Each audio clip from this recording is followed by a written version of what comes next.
Agni, the fire, is the most potent source of light and heat energy. Since hundreds of millennia, fire has significantly contributed to the progress of humankind on the path towards civilization. It has banished darkness and provided knowledge, helped shape things of daily use, and aided societies to keep on the move.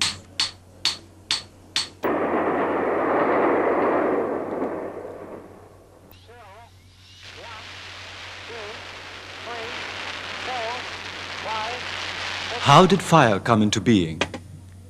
And how did man learn to use it? There are no definite answers to these questions.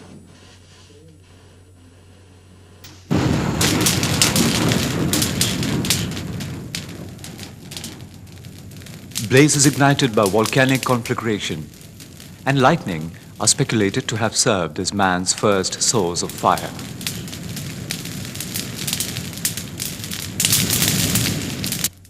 From such terrifying blazes, primitive man is believed to have kindled his own fire over 5 lakh years ago and gradually become conversant in using it for various purposes, such as to keep himself warm, to hunt animals, and to cook food. Much later, in the Neolithic age, he used fire to clear forests for agriculture and human settlements, and also learned to make fire by striking flints together, or by using simple tools such as the fire saw, the fire plow, and the fire drill.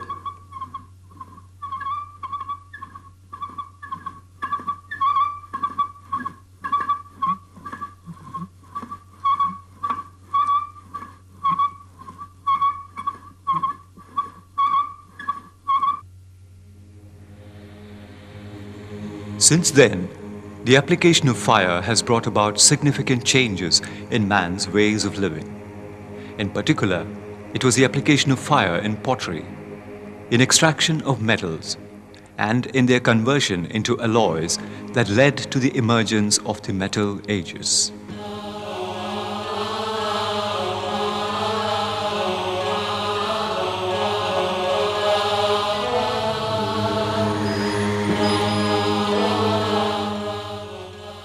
For the growth of civilizations in ancient Greece, Egypt, and the Indus Valley, and of course for the industrial revolutions of the last few centuries, fire has immensely contributed.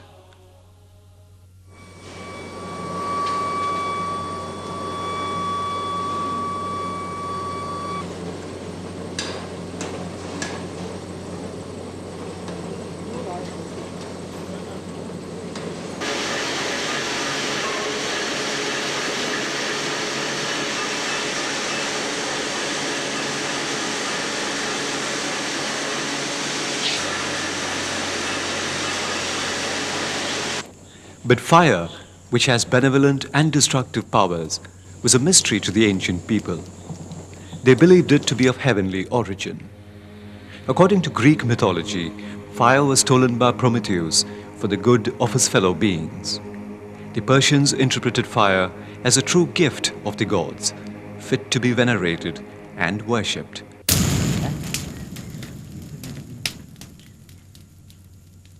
Agnimele purohitai yajnasya deva mritwijam hotaram ratnadhatam aggaswaha. The Vedic societies looked upon Agni the fire as a divine being who resides everywhere, despising none.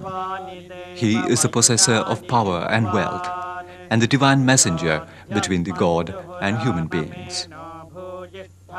As did the Vedic mystics, the Greek philosophers, Plato and Aristotle, thought fire to be an element essential for the constitution of life and matter. Such mystical ideas prevailed until the later 18th century, by which time scientists had discovered the essentiality of air for the occurrence and persistence of fire. Antoine Lavoisier, in 1772, showed that an active fraction of air combines with burning substances, making them weigh more than they initially did. Fire, he explained, is the result of a chemical reaction between oxygen and flammable substances. The complex phenomenon of fire is basically a manifestation of combustion. Combustion can be defined as an extremely rapid chemical reaction in which a combustible substance combines with oxygen from the air, producing combustion products along with the emission of heat and light in the form of flame. Not all combustions, however, result in fire. Often oxygen unites with some substances at such a slow rate that little heat or no light are given off. Such a slow reaction is called a slow combustion rather than burning, which is very rapid. A good example is the rusting of iron. Before we go into the details of chemical reactions involving flammable vapors and oxygen that yield fire, let us look at the conditions needed for fire to occur. First, there should be a fuel. Most fuels are complex hydrocarbon compounds. A fuel could be a solid such as coal or wood, a liquid such as oils, and a gas such as methane. Second, there must be plenty of oxygen. Third, the fuels must be heated to ignition temperature at which they undergo thermal decomposition, releasing flammable vapors with which oxygen unites rapidly in a chemical reaction. In fact, all fuels, except gases, must first be converted to their gaseous state for them to yield fire. It is therefore that kerosene, a liquid fuel, though exposed to air, will not catch fire even when a pilot flame is brought in contact with it.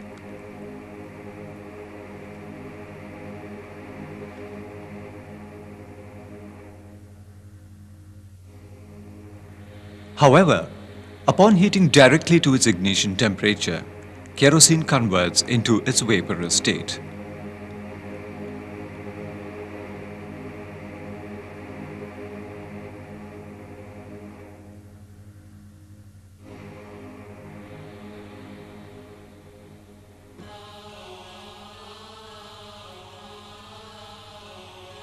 Now, when a burning stick is brought close to the vapors, they combust readily into a flame. In the case of combustible solids, heat decomposes involatile fuel molecules into tiny volatile molecular fragments which react with oxygen of the air to yield fire, producing a series of combustion products. Let us investigate chemical reactions by taking the example of methane and oxygen. Each molecule of oxygen contains two oxygen atoms which are bonded together. Methane is a natural gas. Each of its molecule contains one carbon and four hydrogen atoms bonded together in a particular arrangement by a force arising from electron sharing, which accounts for the molecular energy. When methane is ignited, the bonds break, freeing carbon and hydrogen atoms, which then react separately with oxygen. One carbon and one oxygen atom unite to form carbon monoxide. One oxygen and one hydrogen atom combine to form the hydroxyl radical. While carbon monoxide combines with one oxygen atom to form carbon dioxide, the hydroxyl radical unites with one hydrogen atom to form water. These products of combustion then escape into the atmosphere. The total energy of combustion products tends to be less than those of the fuel and oxygen involved in combustion. The difference in energy gets released as the heat of the fire. It is therefore that combustion reactions producing fire are exothermic chemical reactions. Let us now take the case of wood, a solid fuel, the bulk of which is cellulose and water. Lignin, resins, and inorganic substances form the rest of the woody matter. Wood, which produces upon burning carbon dioxide and water, contains cellulose, which is a polymer of glucose units. Each unit contains 6 carbon, 10 hydrogen, and 5 oxygen atoms. Wood upon burning also yields charcoal and ash, which are a mixture of unburnt carbon particles and inorganic substances. In the fire, where do these extremely complex chemical reactions occur? producing a series of combustion products. The complex reactions between fuel and oxygen occur in the flame zone. A flame is recognized as a glowing body of oxygen and fuel in their vaporous or gaseous state undergoing the process of combustion, producing heat and light. In some burning systems, the combustion of fuels tend to be incomplete due to insufficient supply of oxygen. This results in a luminous yellow flame as that of a matchstick.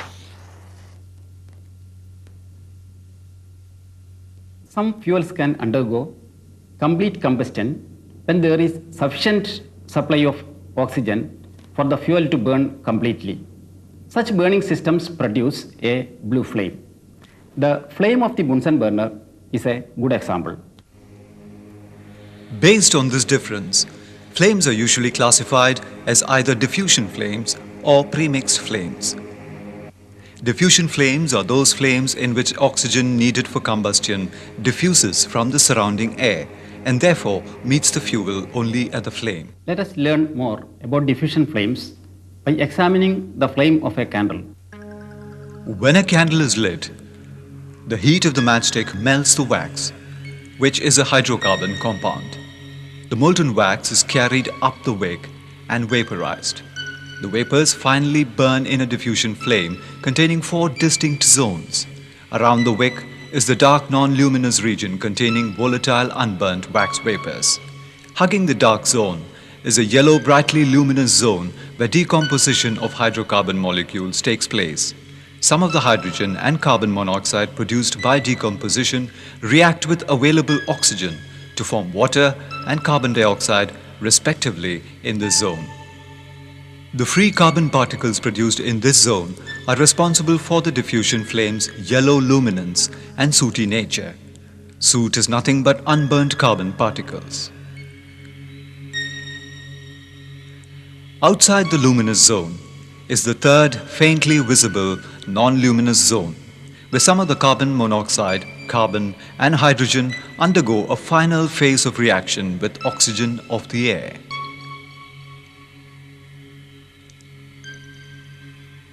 Lastly, there is a fourth blue zone at the base of the flame. Here, some of the carbon monoxide formed in the luminous zone undergoes complete combustion by reacting with plentiful oxygen to form carbon dioxide. Let us now examine the case of premixed flames, which result from those burning systems where fuels are mixed with oxygen prior to their entry into the flame zone. The flame of the Bunsen burner is a good example of a premixed flame. Named after Robert Wilhelm Bunsen, a German scientist, the burner consists of a metal barrel into which gaseous fuel is injected under pressure through a nozzle.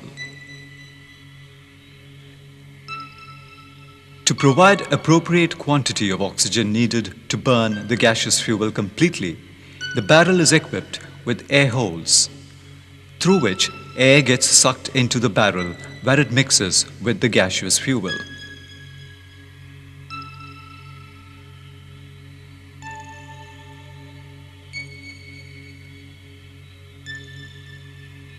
On ignition, this fuel-oxygen mixture burns with a hot, soot-free, predominantly blue flame having 3 distinct zones.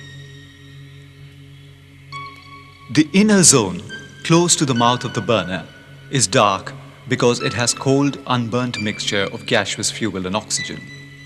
Therefore, a stick placed in this zone readily burns on the 2 sides touching the blue flame, while the central portion in the dark zone remains unburnt. The dark region is capped by a narrow, bright bluish-green mantle, a zone of chemical reaction. Here, the hydrocarbon molecules break into free hydrogen and carbon. These react quickly and rapidly with a premixed, abundantly available oxygen to form carbon dioxide and unstable carbon monoxide and hydroxyl radicals. The unstable products undergo further reaction in the outermost pale bluish and turbulent flame zone, yielding carbon dioxide and water vapor. As all the fuel gets consumed without any loss, these carbon-free, non-sooty and non-luminous flames produce a high temperature. Therefore, premixed flame systems have several industrial and domestic applications. One such example is a domestic gas stove into which a fuel, that is, liquefied petroleum gas, is fed through a pipe underneath the stove. On the pipes are air ports through which air enters and oxygen present in it mixes with the fuel, which emerges from the tiny holes of the burner.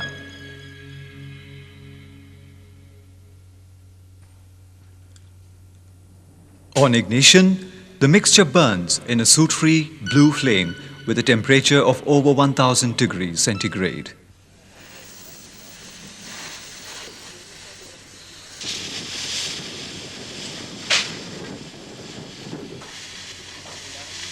Still hotter flames, required for special purposes in industries, are obtained by burning gaseous fuels such as acetylene mixed with oxygen under pressure. The oxyacetylene mixture, when burnt, gives out a premixed flame with a high temperature of over 2300 degrees centigrade. The mystery that is Agni, the fire, is no longer an unsolved phenomenon. Quite simply, it is a physical manifestation of combustion that helps man harness the bounties of the earth as well as those of the heavens. With thousands of everyday uses, turning the proverbial darkness of human existence into a celebration of light.